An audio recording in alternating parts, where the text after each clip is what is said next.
কোরআনের আইনের পক্ষে আপনি নাই, আপনি মুনাফেক, আপনি মুনাফেক, আপনি মুনাফেক। এটা আল্লাহর কোরআনের সুস্পষ্ট ঘোষণা।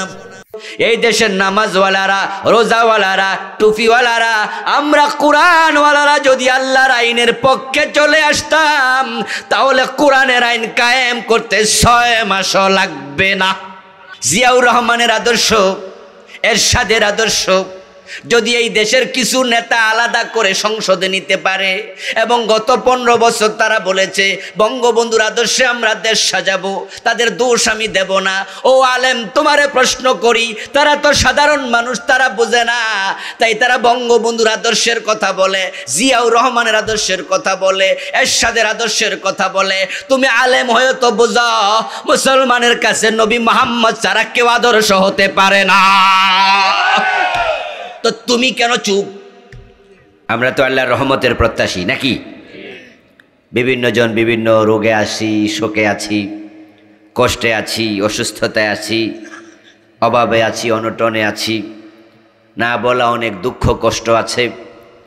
দুনিয়া যত উসিলা আছে আমরা অনেক সময় সব জায়গায় ফেল করি। ডাক্তারও রোগ ধরতে পারে না, আপনজনেরা বিপদে সহযোগী হয় না, পুঁজি দেওয়ার পরও ব্যবসায় সফল হওয়া যায় না, সন্তান বিদেশ পাঠিয়েছেন ভালো চাকরি পাচ্ছে না, ব্যবসা করতে গিয়ে লসে পড়ে যাচ্ছেন, ওষুধ খাচ্ছেন শরীরটা সুস্থ হচ্ছে না, সব জায়গায় ফেল। কিন্তু আল্লাহ যদি করুণা সিক্ত করে, কোনো ওসিলা লাগে না, ডিরেক্ট আল্লাহ আপনাকে ভালো রাখতে পারেন, ঠিক নয় কি? কোরআনের মজলিসগুলোতে আসলে রহমত পাওয়া যায়। তাই যারা বাহিরে আছেন দয়া করে চলে আসুন। এলাকার যুবকদের উদ্যোগে মাহফিল। তা আপনারা মুরব্বীরা যদি না আসেন তাহলে তারা তো উৎসাহিত হবে না। আর এটা বড় কষ্টের, যে দুঃখের কথা যে এত চমৎকার আয়োজনের পরেও আপনি আসেননি। আপনার আসার সুযোগ কিন্তু ছিল। আগামী বছর এখানে মাহফিল হয়তো হবে, কিন্তু আপনি দুনিয়াতে নাও তো থাকতে পারেন। তা আপনার গ্রামে একটা কোরআনের মাহফিল, আপনার উচিত ছিল যে এখানে এসে কমপক্ষে আপনি একাত্মতা ঘোষণা করা, এই ইয়াংদেরকে আপনি উৎসাহিত করা। মা বোনদেরকে বলবো, যাদের ঘরে শুয়ে আছে আপনাদের সন্তান, আপনাদের স্বামী, মাহফিল আসার মতো সামর্থ্য আছে, সুস্থতা আছে, কম্বলটা কেড়ে নিয়ে ধাক্কায় পাঠাইয়া দেন যে কোরআনের মাহফিলে যাও। যখন কোরআনের মজলিসগুলো লোকে লোকারণ্য থাকে, জৌলসপূর্ণ থাকে, তাহলে আয়োজকদের ভবিষ্যতে আরো বড় উদ্যোগ নিতে মন চাইবে, ঠিক নয় কি? আর যদি সেটা জৌলসপূর্ণ না হয় তাহলে ওনারা বলে যে কষ্ট করছি, লোকজন তো আসে না, তারা আগ্রহ হারিয়ে ফেলে। আল্লাহ তাআলা যারা এসেছেন তাদের সকলের উপর তুমি রহম করো, বলেন আমিন। আল্লাহ, আমরা যারা হাজির হলাম আমাদের সকলকে আজকের এই মাহফিল হেদায়াতের ওসিলা বানায়া দাও, বলেন আমিন। আল্লাহ, এই মাহফিলকে আমাদের আখেরাতে নাজাতের জারিয়া বানায়া দাও, আবারও বলেন আমিন। প্রিয় দিনী ভাইরা, আমি আপনাদের সম্মুখে পবিত্র কোরআন মাজিদ থেকে সূরাতুল মুনাফিকুনের প্রথম আয়াতে কারিমা তিলাওয়াত করেছি। আলোচ্য বিষয় দেয়া হয়েছে এই সূরা। তাম পৃথিবীর মানুষগুলো 4 ভাগে বিভক্ত, তার মাঝে 3 ভাগ জাহান্নামী। তাহলে জান্নাতি আছে মাত্র কয় ভাগ? 1 ভাগ। জাহান্নামীর সংখ্যা খুব বেশি, জান্নাতির সংখ্যা খুব কম। 4 ভাগ মানুষের বাহিরে তাম পৃথিবীতে একজন মানুষও নাই। আমরা যারা আজকের মাহফিলে আছি আমরা 4 ভাগের ভিতরেই আছি। 1 ভাগের নাম মুলহিদ, যাদেরকে আমরা বাংলায় বলি নাস্তিক। আল্লাহর অস্তিত্বটাই স্বীকার করে না।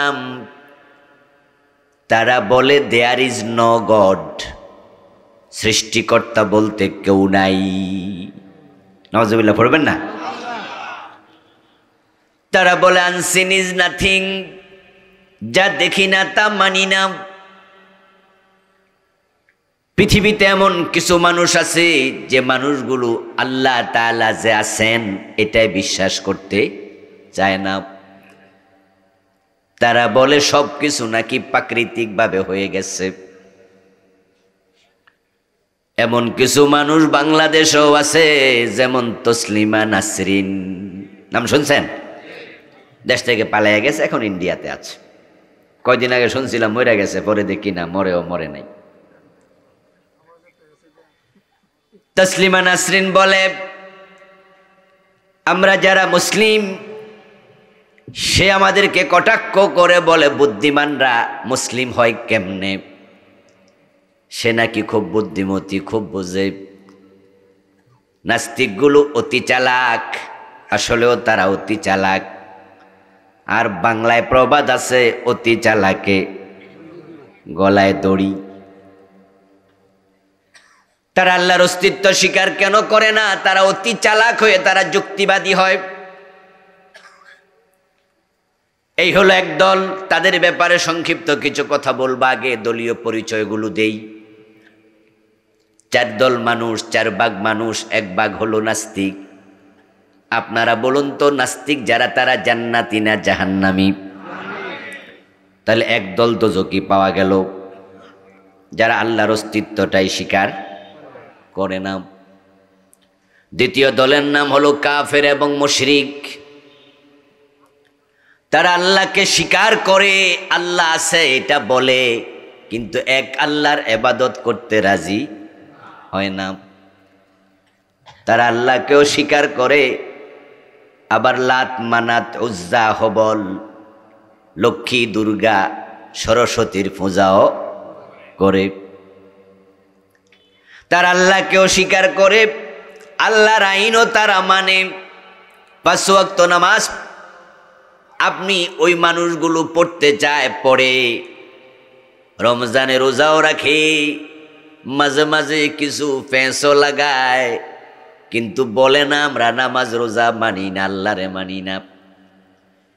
আল্লাহর আইন মসজিদে যায় মানতে রাজি, কিন্তু সে আল্লাহর আইন সংসদ ভবনে, গণভবনে, আদালতে মানতে রাজি না। এই মানুষগুলো এক জায়গায় আল্লাহরে মানে আর এক জায়গায় অন্যরে মানে। আল্লাহর অস্তিত্ব স্বীকারও করে, আবার অন্যের কাছে মাথাটা নত করে। ওদেরকে বলা হয় মুশরিক এবং কাফের। কাফের মানে অস্বীকারী, মুশরিক মানে অংশীবাদী। যারা কাফের তারা কি অস্বীকার করে? আল্লাহ নাই, নো। কাফেররাও আল্লাহ আছে বলে। যেমন কোরআনের মাঝে আছে, লাইন সাআলতাহুম মান খালাকাস সামাওয়াতি ওয়াল আরদা লায়াকুলুন্নাল্লাহ। ও প্রিয় নবী, যদি মক্কার কাফেরদেরকে আপনি প্রশ্ন করেন আকাশ এবং জমিন কে বানিয়েছে, তারাও বলবে আকাশ জমিন বানিয়েছে আল্লাহ। অথচ তাদের ব্যাপারে সূরা কাফিরুন নাজিল হয়েছে, কুল ইয়া আইয়ুহাল কাফিরুন, ও কাফেরেরা। তোরা না বলল আকাশ জমিন আল্লাহ বানাইছে, কাফের হলো কেমনে? কাফেরত্ব স্বীকারকারী। এর মানে তারা আল্লাহর অস্তিত্ব স্বীকার করে না, তারা এক আল্লাহর ইবাদত অস্বীকার করে। তারা আল্লাহরেও মানে, সাথে অন্যরেও মানে। এজন্য কাফের যে মুশরিক সে, শব্দ দুইটা, উদ্দেশ্য। কুল ইয়া আইয়ুহাল কাফিরুন, বলুন ও কাফেরেরা, লা আ'বুদু মা তা'বুদুন, তোমরা যে মূর্তির পূজা করো আমি সে মূর্তির পূজা করব না। তাহলে যারা মূর্তি পূজক তাদেরকে আমরা বলি মুশরিক। যারা মূর্তি পূজক তারা কি? যেমন হিন্দুদেরকে আমরা বলি হিন্দুরা হলো মুশরিক। তো আল্লাহ যে ইয়া আইয়ুহাল কাফিরুন বলল, কাফের কইয়া ডাক দিল, এর মাঝে বোঝা যায় যে মুশরিক সে কাফের, কারণ সে আল্লাহর ওয়াহদানিয়াতকে অস্বীকার করেছে, তাই তাকে কাফের বলে। আল্লাহকে স্বীকার করে অন্যকে সাথে শরীক করছে, তাই তাকে মুশরিকও বলে। এই দ্বিতীয় গ্রুপ হলো ইহুদি, খ্রিস্টান, হিন্দু এবং একদল মুসলমান। একদল মুসলমান ও মুশরিক। কোরআনে আল্লাহ বলেছেন, ওয়ামা ইউমিনু আকসারুহুম বিল্লাহি ইল্লা ওয়া হুম মুশরিকুন। তাদের অধিকাংশ আল্লাহর উপর ঈমান আনবে, আবার শিরিক করে মুশরিক হয়ে যাবে। যারা পীরের পায়ে সিজদা দেয় তারা কি মসজিদে গিয়ে নামাজ পড়ে না? কথা বলেন। ভণ্ড পীরের মুরিদ যারা, তারা কি জুমার নামাজে যায় না? ঈদের নামাজ পড়ে না? জানাজার নামাজে যায় না? কিন্তু তারা আল্লাহর কাছে গিয়া মসজিদে সিজদা দিল, মসজিদে যাইয়া আবার দরবারে যাইয়া পীরের পায়েও দিল। যে পীরের পায়ে সিজদা দেয় এই নামাজি মুসলিমটা আসলে মুসলিম থাকলো না মুশরিক হয়ে গেল? তাহলে একদল মুসলমানও আছে যারা মুশরিক। মসজিদে গিয়ে আল্লাহর আইন মানল, আদালতে আল্লাহর আইন মানল না। এই কোরআন দিয়া, আল্লাহর বিধান দিয়া দেশ চালাবে না, সমাজ চালাবে না, আদালত চালাবে না, বরং ব্রিটিশ আইন দিয়া দেশ চালাবে, ব্রিটিশ আইন দিয়া আদালত চালাবে। 53 বছর চালাইতেছে। আল্লাহ বলছে চোর ধরে হাত কাটো। তারা ব্রিটিশ আইনের মাঝে পাইছে, চোর ধরে জেলে দাও। এখন বাংলাদেশের আদালত আল্লাহর আইনে চোর ধরে হাত কাটে না চোর ধরে জেলে দেয়? তো তারা আল্লাহর আইন মানলো না, ব্রিটিশ আইন মানলো। এখন যারা আল্লাহর আইন মানলো না তারা নামাজ পড়েও কিন্তু কাফের, মুশরিক। আল্লাহ নিজেই বলছেন, ওয়ামান লাম ইয়াহকুম বিমা আনজালাল্লাহু ফাউলাইকা হুমুল কাফিরুন। যারা আল্লাহর নাজিল করা কোরআনের আলোকে বিচার করে না, ফয়সালা করে না, আমি আল্লাহ বলছি তারা কাফের, তারা মুমিন না। তাহলে প্রথম একদল পাইলাম নাস্তিক, দ্বিতীয় দল পাইলাম মুশরিক এবং কাফির। আর এবার বলুন তো, যারা মুশরিক, যারা কাফের, তারা জান্নাতি না জাহান্নামী? এটাও আল্লাহর ঘোষণা। ইন্নাল্লাযীনা কাফারু মিন আহলিল কিতাবি ওয়াল মুশরিকিনা ফি নারি জাহান্নাম খালিদিনা ফিহা। শিরিক করবেন, কুফর করবেন। আল্লাহ বলে আহলে কিতাব, কিতাব পেয়েছিল তারা, কিন্তু শিরক কুফর করেছে, তারা জাহান্নামী হবে, চিরকাল থাকবে। দ্বিতীয় দল। 3 নাম্বার দলের নাম হলো মুনাফিক। যারা মুনাফিক তারা জান্নাতি না জাহান্নামী? আল্লাহ তাআলা বলছেন, ইন্নাল মুনাফিকিনা ফিদ দারকিল আসফালি মিনান নার। মুনাফিকরা থাকবে জাহান্নামে সবার নিচে। ও দোস্ত আমার, এই 3 দল, তার মাঝে আজকে আলোচ্য বিষয় এক দল। সংক্ষেপে বাকি 2 দলের কথা বলবো। 3 দলই জাহান্নামী, তবে মুনাফিক হলো সবচেয়ে খারাপ, তারা কাফের এবং নাস্তিকেরও নিচে থাকবে।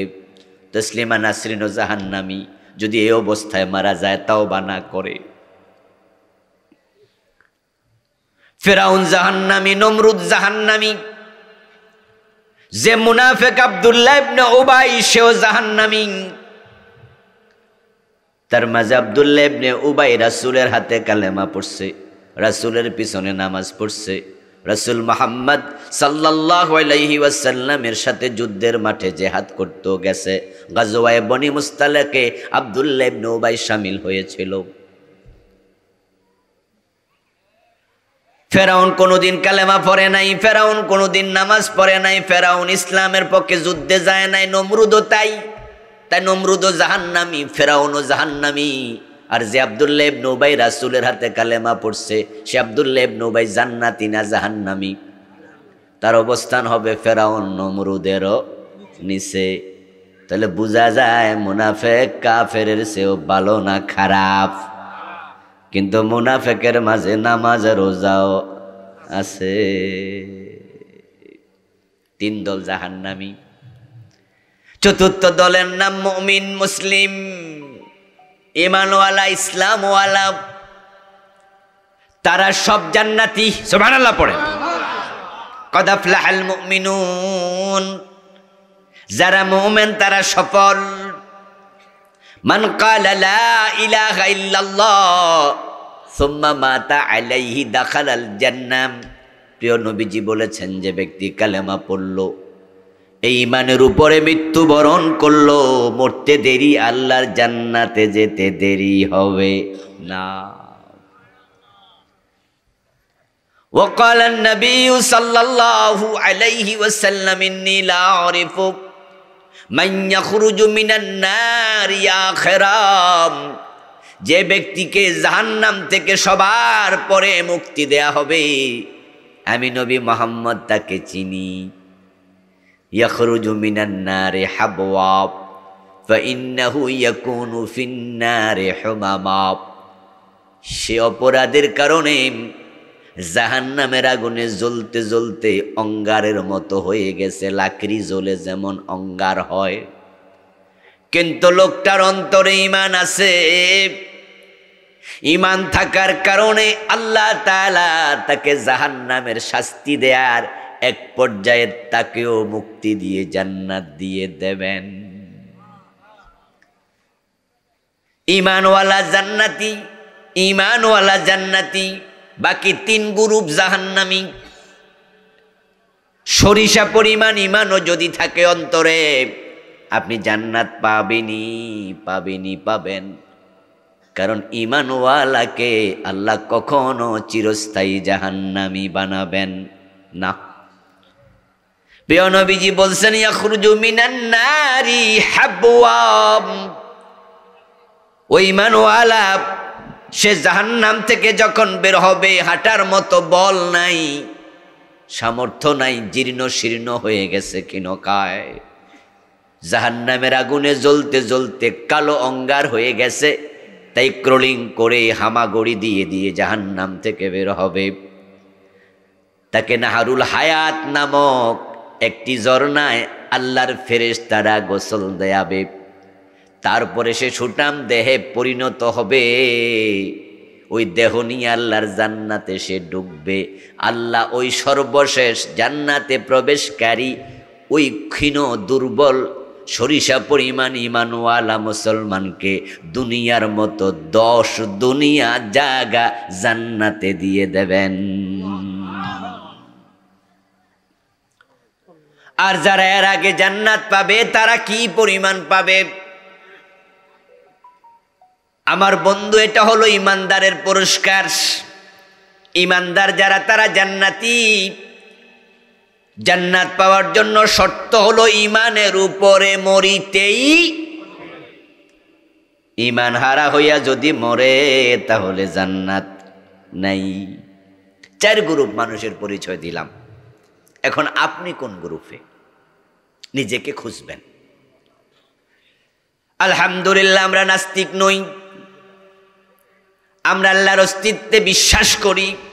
আমরা সবাই জানি এক আল্লাহ আছে না নাই? আল্লাহ যে আছে, কোনো কনফিউশন আছে? সন্দেহ আছে? আমরা নাস্তিক নই। তাহলে প্রথম গ্রুপে আমরা নাই, আলহামদুলিল্লাহ। এটা আল্লাহর বড় দয়া।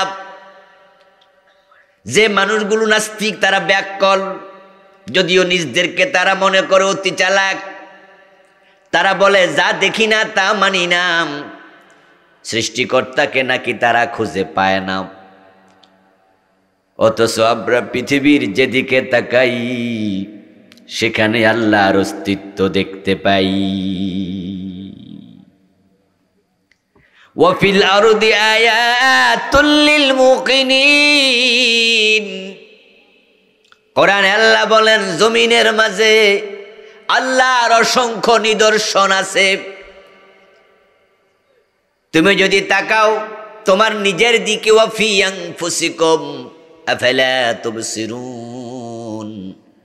তুমি নিজের দিকে তাকালে তোমার নিজের মাঝে আল্লাহকে খুঁজে পাবে। কেমনে পাবেন? আয়নার সামনে দাঁড়াবেন। একজন আরবি কবি বলছেন, انظر إلى المرء وقل من شق فيه بصره من ذا الذي جهزه بقوة مبتكرة ذاك هو الله الذي أنعمه منهمرا আয়নার সামনে দাঁড়ায়া তুমি নিজেকে নিজে প্রশ্ন করো, এত সুন্দর চেহারা কেমনে হলো, কে বানালো? চেহারার হাত দেও কপালে, শক্ত হাড্ডি পাবে। এরপরে চোখের নিচে হাত দেও, আবার শক্ত হাড্ডি পাবে। ডান পাশে হাত দেও, শক্ত হাড্ডি পাবে। বাম পাশে হাত দেও, শক্ত হাড্ডি পাবে। এবার নিজেকে প্রশ্ন করো, হাড্ডি ছিদ্র করে নরম চোখ কেমনে হলো? এ সুন্দর অবয়ব বানানোর পিছনে একজন ডিজাইনার আছে না নাই? তুমি নিজেকে প্রশ্ন করো। انظر الى المرء وقل من شق فيه بصره মানুষের দিকে তাকাও, তারপরে বলো কে চক্ষু ছিদ্র করে বসালো? 3.5 হাত মানুষের মাঝে মানজাল্লাজি জাহাজাহু বিকুওয়াতিম মুবতাকিরা, এমন ব্রেইন আল্লাহ দিল, তারা ব্রেইন খাটায় মঙ্গল গ্রহে চলে যায়, যাদের দেশে চলে যায়, গ্রহ থেকে গ্রহান্তরে দৌড়ে বেড়ায়। এ মানুষগুলোর ব্রেইন এত বেশি, বিশাল হাতির পিঠে বসে এই হাতিটাকে শাসন করে, ইশারা দিলে বসে, ইশারা দিলে দাঁড়ায়। তারা 3 মাস পর্যন্ত ইশারা দিয়ে প্রশিক্ষণ শিখায়। এই ব্রেইন তাদের ভিতরে কে দিল? একজন কারিগর আছে না নাই? প্রশ্ন করো, প্রশ্ন করো। যারা বলছে সব এমনি এমনি হয়ে যায়, তাদের কাছে আমরা প্রশ্ন রাখবো, আচ্ছা যে আমাদের মাথার উপর সামিয়ানা, এটা নিজে নিজে হয়েছে না কারিগর আছে? আপনাদের নিচে যে বিছানা, আমার নিচে টেবিল, এটা চেয়ার, এটা কি নিজে নিজে হয়েছে? আচ্ছা এই মাইক, এই হাত ঘড়ি, মোবাইল, কোনটা নিজে নিজে হয়েছে? নিজে নিজে কি হয়েছে? এই যে আমরা লেখার জন্য বল পয়েন্ট কলম রাখি, এই কলমের মাথার মাঝে একটা ছোট্ট নিব আছে, নিবের আগায় একটা বল আছে, মাঝে মাঝে খোসা লাগলে বলটা পড়ে যায়, তখন আর লেখা আসে না। এজন্য এটার নাম বল পয়েন্ট কলম। যে বলটা পড়ে যায় খুঁজে, ওটা কিন্তু খালি চোখে খুঁজে পাওয়া একটু কঠিন। ছোট্ট, এত ছোট, ভালো করে খুঁজে পাওয়া যায় না। হাত দিয়ে এমনি ধরলে বোঝা যায় যে আছে। বলুন তো, যে ছোট্ট নিব, ওই নিবের আগে ছোট্ট বল, ওটা নিজে নিজে হইছে না কারিগর আছে?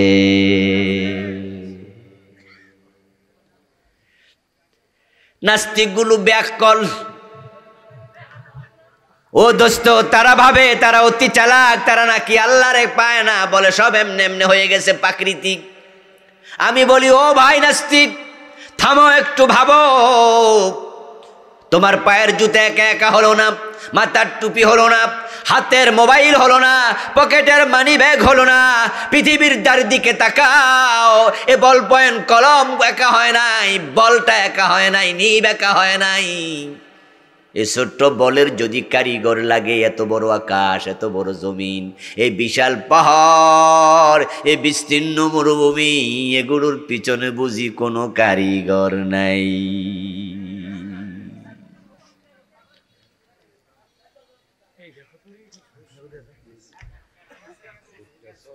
আমরা যেদিকে যাই, যেদিকে তাকাই, সেখানে আল্লাহ তাআলার অস্তিত্ব খুঁজে পাই। ও আমার দোস্ত, যদি আপনি মরুভূমিতে যান, পাহাড়ি অঞ্চলে যান, পাহাড়ে ওঠেন, পাহাড়ে ওঠার পরে যদি সেখানে ছাগলের পায়খানা দেখতে পান, ছাগলের পায়খানা চিনেন না? এটা কি গরুর পায়খানার সাথে মিলে? এটা কি একরকম না ভিন্ন রকম? তাহলে আপনি মরুভূমিতে যাওয়ার পরে যদি ছাগলের পায়খানা দেখেন, ওই ছাগলের বিষ্ঠা প্রমাণ করবে নিশ্চয় এখানে একটা না একটা ছাগল এসেছেই, না হয় বিষ্ঠা আসলো কোত্থেকে। যদি সেখানে আপনি গরুর গোবর দেখেন, তাহলে আপনার বিবেক বলবে এখানে গরু ছিল, না হয় গোবর আসলো কোত্থেকে। ও দোস্ত, তুমি আকাশ এবং জমিনের দিকে তাকাইয়া কেন ভাবো না ছাগলের বিষ্ঠা দিয়ে বোঝা যায় ছাগল ছিল? গোবর দিয়ে বোঝা যায় গোবর ছিল। এই মোবাইল যদি এখানে পড়ে থাকে, মরুভূমিতে হোক আর পাহাড়ে হোক, প্রমাণ হবে নিশ্চয় কোনো না কোনো মানুষ এই মোবাইলটা এখানে এনেছিল। এত বড় আকাশ, এত বড় জমিন, তোমার বিবেকে কেন আসে না এর পিছনে নিশ্চয়ই কারো না কারো হাত ছিলই। তুমি সবকিছু খুঁজতে কেন যাও? তুমি কেন আল্লাহকে এভাবে খোঁজো? খুঁজতে গেলে তো হয়রান হবেই, খুঁজতে গেলে তো হয়রান হবেই। আপনি ঘরের মাঝে কথা বলছেন, মোবাইল আওয়াজ হলো, এখন আওয়াজটা একটু লাউড স্পিকারে দিলেন, দেওয়ার পরে এবার কণ্ঠস্বর হলো আপনার ওয়াইফের। আপনি ঘরে আছেন অথবা আপনার ওয়াইফ কথা বলছে, কণ্ঠস্বর আপনার, আপনি আছেন সৌদি আরব। এখন আপনার পিসি মেয়েটা, পিসি ছেলেটা বাবার কণ্ঠস্বর শুইনা যদি মায়ের চারিপাশে ঘরে আর বাবারে খোঁজে, ঘরের চারিপাশে ঘরে আর বাবারে খোঁজে, সে তো বাবাকে পাবে না, কারণ বাবা তো অনেক দূরে। বুদ্ধিমান কেউ কণ্ঠস্বর শুনে সে কিন্তু বাবাকে খুঁজবে না, মাকে খুঁজবে না, সে বুঝবে যে এটা তার বিহীন আসে, এটাই যন্ত্রের কারিশমা। তুমি আল্লাহকে খুঁজতে যাচ্ছ, খুঁজতে খুঁজতে এক পর্যায়ে কয় না পাই না, যা দেখি না, আনসিন ইজ নাথিং, তা মানি না। তাহলে আমি তোমাকে বলবো, দোস্ত, এই যে আমরা এখানে বসে আছি, এখানে অক্সিজেন আছে না নাই? আছে, আছে। এই কথা বলেন না কেন? কে কে দেখছেন হাত তোলা দেন। অক্সিজেন আছে, কিন্তু অক্সিজেন খুঁজলে তো দেখা যাবে না। গোলাপ ফুল নাকের কাছে নিলে সুগন্ধ আছে না নাই? সুগন্ধ দেখছেন কোনোদিন? আছে, দেখা যায় না। আপনার মাথায় ব্যথা, আমি জিজ্ঞাসা করছি কেমন আছেন, আপনি বলেন না হুজুর ভালো নাই, মাথা প্রচন্ড ব্যথা। আমি কই কই ব্যথা দেখি না তো, মাথা তো আছে, ব্যথা কই?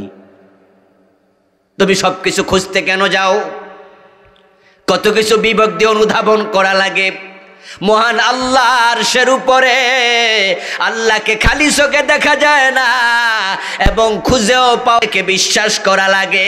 এজন্য এটার নাম হলো গায়েবের উপরে ঈমান, ঠিক না? গায়েবের উপরে ঈমান, বিল গায়ব, ঈমান বিল গায়ব। وَيُؤْمِنُونَ بِالْغَيْبِ وَيُقِيمُونَ الصَّلَاةَ وَمِمَّا رَزَقْنَاهُمْ يُنْفِقُونَ। নাস্তিকদেরকে নিয়ে বেশি কথা বইলা সময় নষ্ট করবো না, এগুলো তো কপাল ফোড়া। মূর্খরা নাস্তিক হয় না, নরমালি অশিক্ষিতরা নাস্তিক হয় না। বাংলাদেশে যে কটা নাস্তিক ছিল, আহমদ শরীফ ঢাকা ইউনিভার্সিটির প্রফেসর ছিল বাংলা বিভাগের, ডক্টর ছিল, পিএইচডি হোল্ডার ডক্টর আহমদ শরীফ। হুমায়ুন আজাদ পিএইচডি হোল্ডার, ঢাকা ইউনিভার্সিটির প্রফেসর ছিল হুমায়ুন আজাদ। বই লিখেছে পাকশার জমির সাতবাদ, ইসলামের বিরুদ্ধে। তসলিমা নাসরিন সে মেডিকেলের ডাক্তার। এইভাবে আপনি যত নাস্তিক পাবেন পৃথিবীতে, প্রায় সবগুলো হাই এডুকেটেড। এগুলোর মাথার তারে ফেস লেগে গেছে, বেশি শিক্ষিত হইছে, হইতে যায় এক পর্যায়ে আল্লাহরে খুঁজে পায় না। আবার দোস্ত, তুমি উচ্চ শিক্ষিত হও ভালো কথা, কিন্তু তুমি ভুলে যেও না তোমার যে জ্ঞান আছে, তোমার যে মেধা আছে, ওইটারও একটা লিমিটেশন আছে।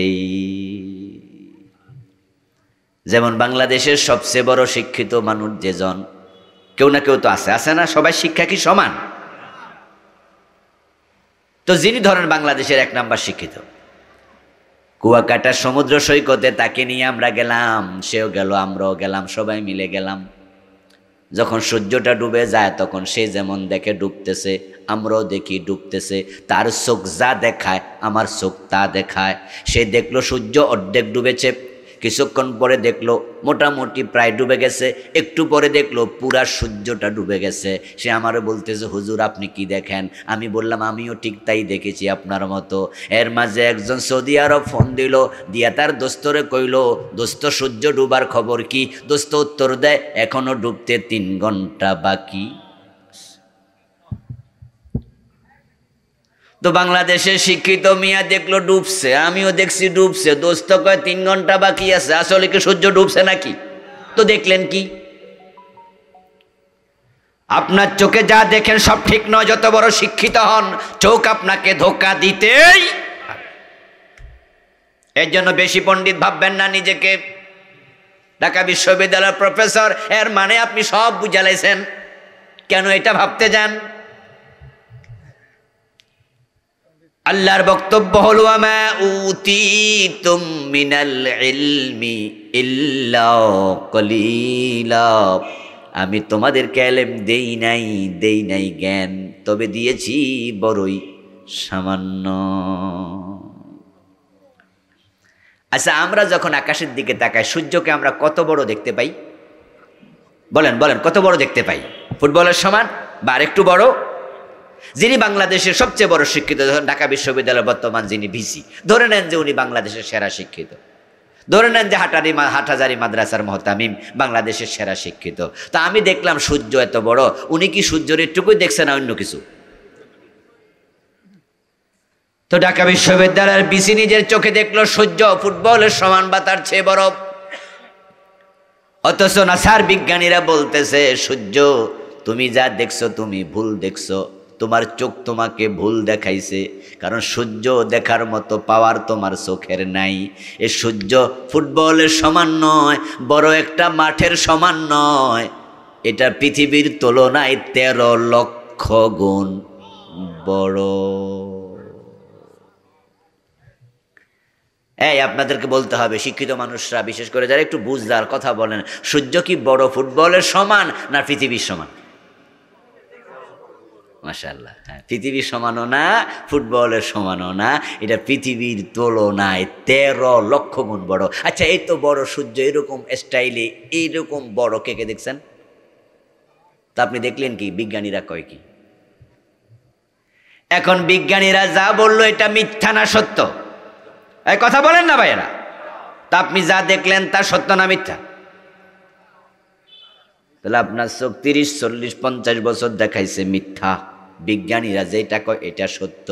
আচ্ছা, বিজ্ঞানীরা যে বলল সূর্য 13 লক্ষ গুণ বড়, এরা মাপছে কোন ফিতা দিয়া? আচ্ছা, এটা মাপার জন্য তো ফিতা লাগবে না, একটা মাপার তো যন্ত্র লাগবে। আচ্ছা, ঠিক 12 লক্ষ গুণ 99,99,99,999 বড়, নাকি 1 গুণ ছোট না 1 গুণ বড়? 13 লক্ষ না 13.5 লক্ষ গুণ বড়। একটু বড় ছোট হওয়ার সম্ভাবনাও তো আছে, তারা তো আর ফিতা দিয়া মাপে নাই। বরং নাসার বিজ্ঞানীরা বলেছে সূর্য এত বড় এক মহা অগ্নিকুণ্ড, যার কাছে দাঁড়ে যাওয়া যাবে না, যার ভিতরে উত্তাপ আছে 1,40,00,000 ডিগ্রি সেলসিয়াস, যার বাহিরে তাপমাত্রা 5,000 ডিগ্রি সেলসিয়াস। মাত্র 1500 ডিগ্রি সেলসিয়াস আগুন যদি জ্বালায় তাহলে লোহা একবারে মোম হয়ে যাবে, গলে যাবে। আর সূর্যের পৃষ্ঠদেশে 5,000 ডিগ্রি সেলসিয়াস, ভিতরে 1,40,00,000 ডিগ্রি সেলসিয়াস। এখন এই সূর্যের কাছে দাঁড়ে যাওয়া যায় না, জ্বালায়া পোড়ায়া শেষ করে দেবে। তাহলে ওরা মাপলো কি দিয়া? এখন নাসার বিজ্ঞানীরা কইছে ওই বিজ্ঞানীদের মাঝে 2-4টা মদ খাই না বিজ্ঞানী আছে না নাই? কথা কয় না কেন আমার ভাইয়া? আসেনি? 2-4টা ব্যভিচার জেনাকারী বিজ্ঞানী আছে না নাই? সব বিজ্ঞানী আস্তিক নাকি? 2-4টা নাস্তিকও আছে না নাই? তো জেনাকারী বিজ্ঞানীও আছে, মদ খাইনা বিজ্ঞানীও আছে, মিছা কথা কন্যা বিজ্ঞানীও আছে, নাস্তিকও আছে। তো ওদের কথা এত বিশ্বাস করো, আর যে নবী মুহাম্মদ জীবনে একটা মিথ্যা কথা বলে নাই, ও নবী মুহাম্মদ আল্লাহর অস্তিত্বের কথা বলে, তোমরা সেটা কেমনে অস্বীকার করো? এজন্য আমি বলি যে যারা নাস্তিক ওইগুলো কোফাল পড়া যাক, এগুলো নিয়ে কথা বইলা লাভ নাই, এগুলো জাহান্নামী এক দল। দ্বিতীয় দল হলো যারা মুশরিক কাফের।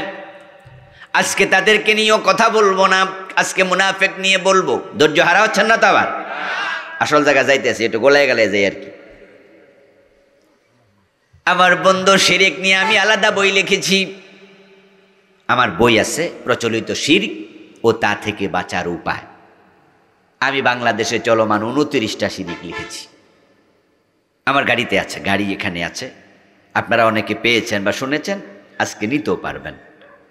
তো শিরিক করলে মুশরিক, শিরিক নিয়ে বলবো না, চিরস্থায়ী জাহান্নামী। যারা কুফরি করবে তারা কাফের, এ নিয়ে আলাদা বই লিখেছি, ঈমান, কুফর ও নিফাক, এই বইটা। এটার মাঝে নিফাকও আছে, যেটা আজকের আলোচ্য বিষয়। 56টা কুফর লিখেছি।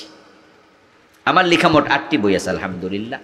গত মাসও একটা এসেছে, এটা প্রিয় নবীর জীবনীর উপর লিখেছি, যেমন ছিলেন প্রিয় রাসূল সাল্লাল্লাহু আলাইহি ওয়াসাল্লাম। 280 পৃষ্ঠার অনেক লম্বা বই। আমার বন্ধু, কুফরি করলে কাফের, শিরিক করলে মুশরিক। আল্লাহ তাআলা আমাদেরকে কুফর এবং শিরিক থেকে হেফাজত করুন, বলেন আমিন। আজকে তা নিয়ে কথা বলবো না। দ্বিতীয় গ্রুপ, আজ আলোচ্য বিষয় 3 নাম্বার গ্রুপ, মুনাফিক। আমরা কুফরিতে থাকবো না, শিরকে থাকবো না, আমরা নাস্তিকদের সাথে থাকবো না, কিন্তু মুনাফিকদের সাথে আমরা সমাজের মাঝে ওতপ্রোতভাবে জড়িয়ে আছি। কত নামাজি, কত হাজি মুনাফিক হয়ে বসে আছে, অথচ মুনাফিক হবে জাহান্নামে কাফের নাস্তিকেরও নিচের অধিবাসী। এই যে আজকের মাহফিলে আমরা বসে আছি, এখানেও অনেক মুনাফিক। এটা বোঝা খুব কঠিন, এটা চেনা খুব কঠিন। নিফাক হচ্ছে অন্তরের রোগ। আল্লাহ তাআলা কোরআনে বলছে, ফি কুলুবিহিম মারাদু, তাদের অন্তরে প্রবলেম। যারা মুনাফিক হয় তাদের কলবের মাঝে রোগে ধরে, তখন তার কাছে ইসলাম আর মজা লাগে না। কার কলবে রোগ আছে, কার কলবে নাই, এটা চেনার কিছু আলামত আল্লাহ কোরআন হাদিসে রাসূল বলেছে, আল্লাহ বলেছে। আমি 28টা আলামত লিখেছি, যেগুলো আজকে সংক্ষেপে বলবো। আপনি খুঁজবেন, যদি দেখেন যে সেই আলামত আপনার মাঝে আছে, আপনিও ধরা খাইয়া গেছেন, তাওবা করিতেই হবে। মুনাফিক আপনি নিজে কিনা কেমনে বুঝবেন? সাহাবারা নিজেরা পর্যন্ত বুঝতো না, টেনশনে পড়ে যেত। মুনাফিক হলো ওই লোক, যেই লোক কালেমা পড়ে কিন্তু কালেমার হক আদায়, কালেমার উপর টিকে থাকে না, পিছলে পড়ে যায়। সাহাবায়ে কেরাম নিজেকে নিয়ে মাঝে মাঝে টেনশন করতেন। একজন সাহাবী, তার নাম ছিল হযরত হানজালা রাদিয়াল্লাহু তাআলা আনহু, যাকে গাসিলুল মালায়েকা বলা হয়। যুদ্ধের মাঠে শহীদ হয়েছে, ওই হানজালাকে ফেরেশতারা নিয়ে গোসল দিছে, এমন একটা ঘটনা শুনছেন না? নাম কি? হযরত হানজালা গাসিলুল মালায়েকা। ওনার জীবনীতে পাওয়া যায়, একবার তিনি রাস্তার পাশ দিয়ে হেঁটে যাচ্ছেন, 2 চোখ থেকে পানি বেয়ে বেয়ে পড়ছে, দাড়ি ভিজে যাচ্ছে। হযরত আবু বকর ওনাকে দেখলেন, দেখে বলছেন, হানজালা কোথায় যাও? হানজালা রাদিয়াল্লাহু তাআলা আনহু আবু বকর সিদ্দিক বলে, আবু বকর আমি রাসূলুল্লাহর কাছে যাচ্ছি। বুঝলাম, কিন্তু কাঁদো কেন? কই কান্নার কারণ হলো হানজালা মুনাফিক হয়ে গেছে, আর মুনাফিকের অবস্থান হবে জাহান্নামে সবার নিচে। কানতেছি, আমি তো মুনাফিক হয়ে গেলাম। আবু বকর সিদ্দিক বলে, হানজালা কেমনে মুনাফিক হইছে আমি তো বুঝলাম না। হানজালা রাদিয়াল্লাহু তাআলা আনহু জবাব দেন, মুনাফিক কেমনে হইছি শুনবেন নাকি? কয় হ্যাঁ। রাসূলের কাছে যখন থাকি তখন ইমানটা বড় তাজা থাকে, জান্নাতমুখী হয়ে যাই, দুনিয়াদারির প্রতি আকর্ষণই থাকে না, মন চায় আল্লাহর জন্য জীবনটাই দিয়ে দেই। কিন্তু যখনই বাড়িতে আসি তখন ছেলে মেয়ে, বউজি, ব্যবসা বাণিজ্য, এগুলোর প্রতি আমার মন ঝুঁকে পড়ে। তা আমি তো বুঝি তাহলে আমার ইমানে প্যাঁচ লাইগা গেছে, কলবে সমস্যা। এজন্য এর প্রতিকার কি জানার জন্য রাসূলের দরবারে যাচ্ছি। আবু বকর সিদ্দিক রাদিয়াল্লাহু তাআলা আনহু তখন বললেন, হানজালা তাহলে তো এই রোগে আমিও রোগী। কই তোমার মতো তো আমার ওই দশা, তাহলে তো আমিও মুনাফিক হয়ে গেছি, চলো চলো আমিও যাই। দুইজনে মিলে প্রিয় নবীজির কাছে গেলেন। রাসূলুল্লাহ সাল্লাল্লাহু আলাইহি ওয়াসাল্লামের কাছে গিয়ে দুইজনে মিলে বলছে, ইয়া রাসূলুল্লাহ, এই হলো ঘটনা। রাসূলুল্লাহ সাল্লাল্লাহু আলাইহি ওয়াসাল্লাম তাদের মুখ থেকে কাহিনী শুনলেন। শোনার পরে দুইজনকে লক্ষ্য করে বলতেছেন, হানজালা, ও আবু বকর, তোমাদের এই অবস্থা বুঝি? বলে, হ্যাঁ। আল্লাহর হাবিব বলছেন, লাউ তাদুমুনা আলাল হাল আল্লাযী তাকুমুনা বিহা মিন ইনদি লাসাফাহাতকুমুল মালায়েকা ফি মাজালিসিকুম ওয়া ফি তুরুকিকুম ওয়া আলা ফুরুশিকুম। যদি তোমাদের ঈমানের হালত আমার কাছে থাকা অবস্থায় যেমন থাকে, বাড়িতে গেলেও এমন থাকতো, তাহলে রাস্তাঘাটে বাড়িতে ফেরেশতারা তোমাদের সাথে মুসাফা করত।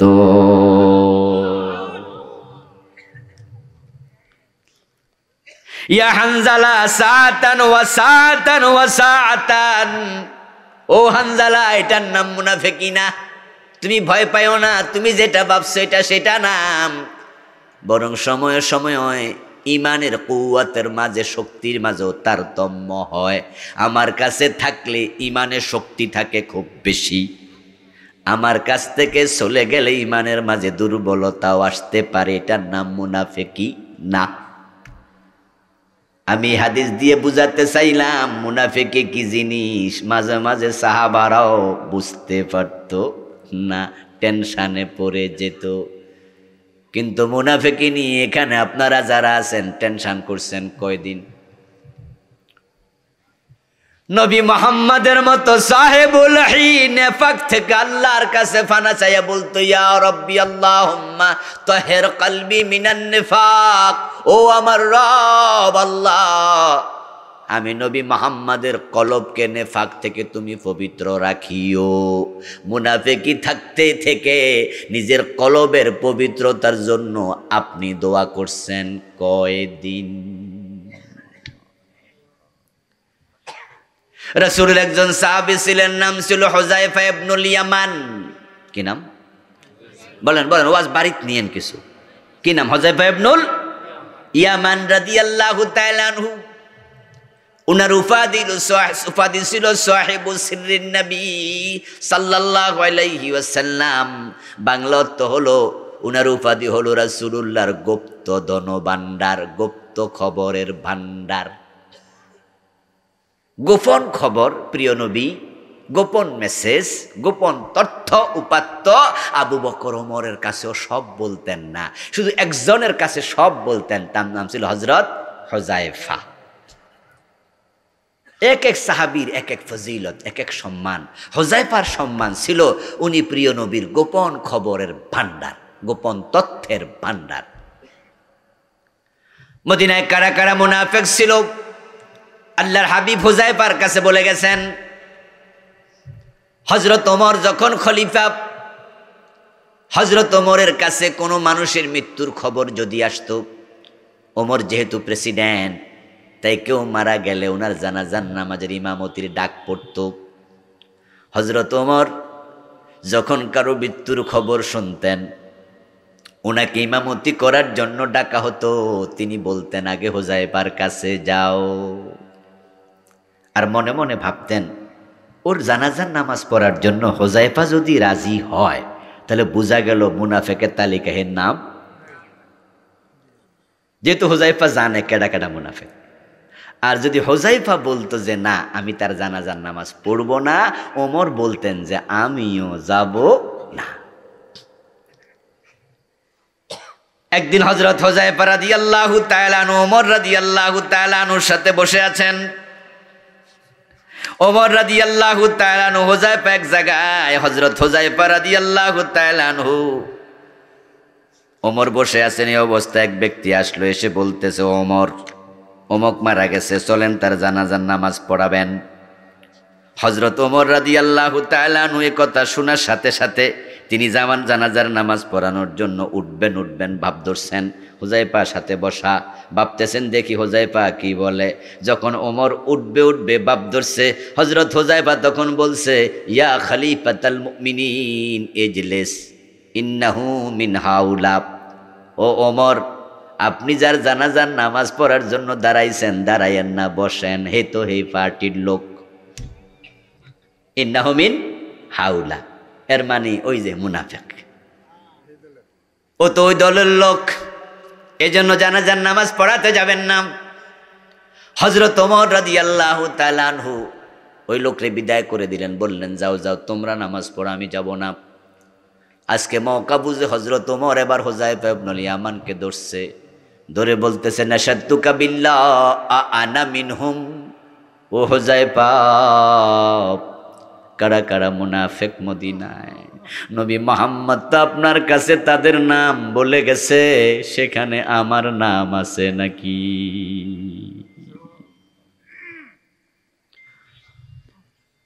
হুযায়ফা, আমি কি মুনাফিকদের ভিতরে আছি নাকি বলো? হুযায়ফা বলেন ওয়াল্লাহি লা, আল্লাহর কসম আপনার নাম সেখানে নাই। ও দোস্ত, যদি মুনাফিকদের ভিতরে নাম থেকে যায়, কলবে পেশ থাকে, আপনার অবস্থান জাহান্নামে সবার নিচে হবে। এবং যারা মুনাফিক হবে আল্লাহ তাআলা তাদেরকে দিয়ে জাহান্নাম উদ্বোধন করবে। ওয়াদাল্লাহুল মুনাফিকিনা ওয়াল মুনাফিকাতি ওয়াল কুফারা নারা জাহান্নাম। কাফেরের কথা আল্লাহ বলেছেন। মুরব্বি কেটে দেন।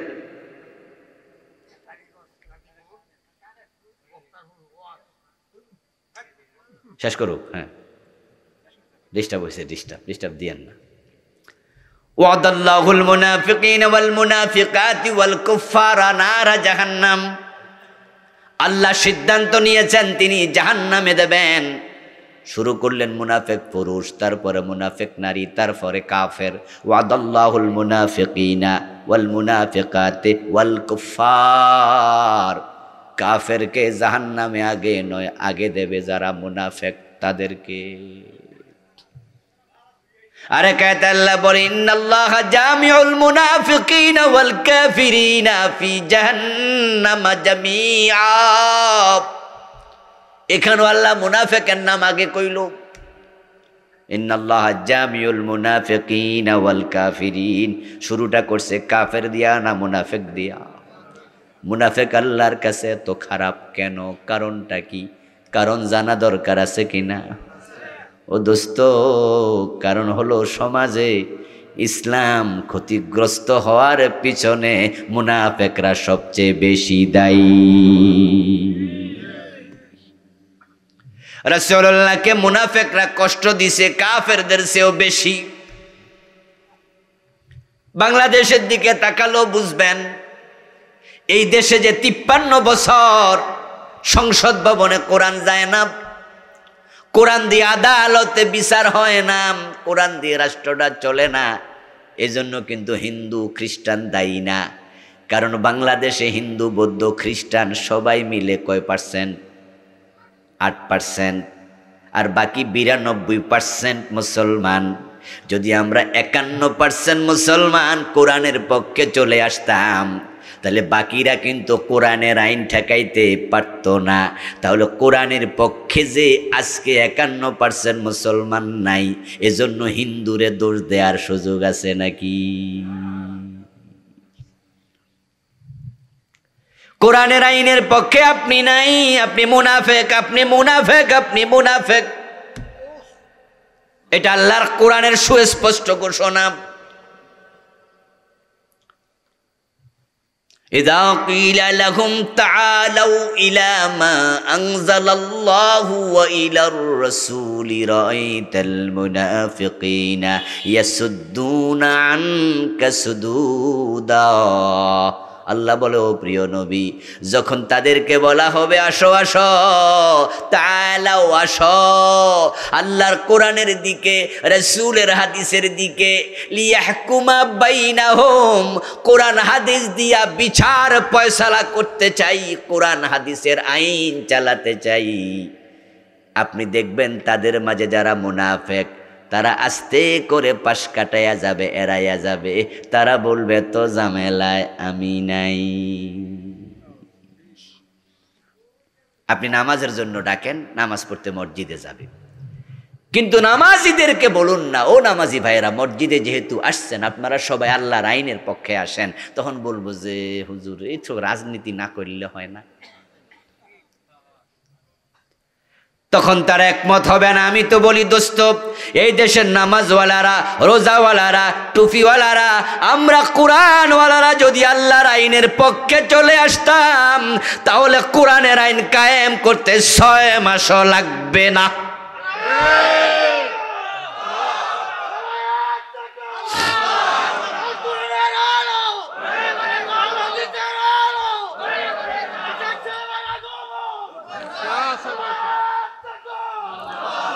আমার দোস্ত, সাধারণ নামাজিদের কথা কি বলবো? এদেশের হাজার হাজার আলেম এখনো কোরআনের আইনের পক্ষে নেই। হাজার হাজার আলেম, এবং ওরা বলে আমি কোনো রাজনীতি করি না, আমরা কোনো রাজনীতি করি না। তো তুমি রাজনীতি না করলে কোরআন সংসদে কে নেবে? সংসদে কোরআন তো নিজে নিজে হেঁটে হেঁটে ঢুকবে না।